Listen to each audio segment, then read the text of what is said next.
Eli, asi chvilku, jo. Fantoma se chce chvilku do Eli.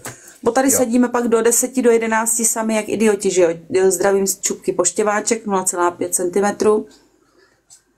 Už jsem dala všem followíčky, všem těm mým orgánům z té Čupky Lesníka. Myslím si, že podívám se.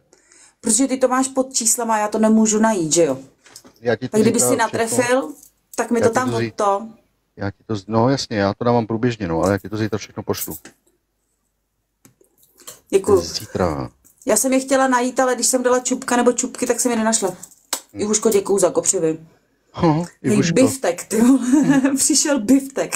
Čupky Čupko, zdravím tě. Čupky poprsí, zdravím Čupky poprsí.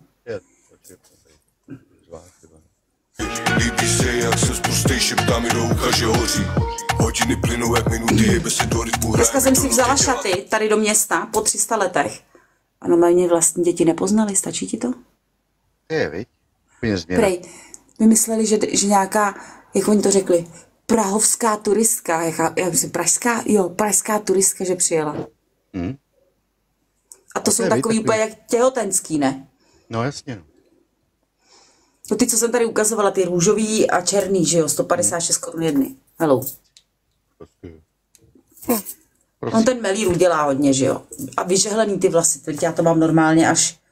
No zase to zakasávám ze zadu do kalhotek. Já mám omezení, jak dlouho ještě? No, jsi omezenec a mě to taky omezilo. Jo, ještě 19 minut, jo. Ne, nemám omezení už, ne. A kde máš ty... Děkuju za zmrtky. Děkuju, Ivuško, děkuju. Děkuju za zmrtky, za 2 zmrtky, děkuju Turboman. Snipe. Já se těším na pondělí, až zapnu svůj účet. No, zase si prohrál, protože podvádíš. No, trvá srman. Prostě mě nazdílej si to už tomu no tý mrtce, aby tě přišel podpořit, bo mě miluje. A na tebou normálně nikdy nevyhraju, vy? Ne. Ne. Víš proč? Z globálního hlediska. Chceš ukázat ten důvod? Ne. Ale chceš. Tě ukážu. To je ono, víš. Kráso. Aha.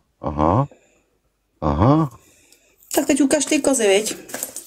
Tak se uvidí, kdo vyhraje.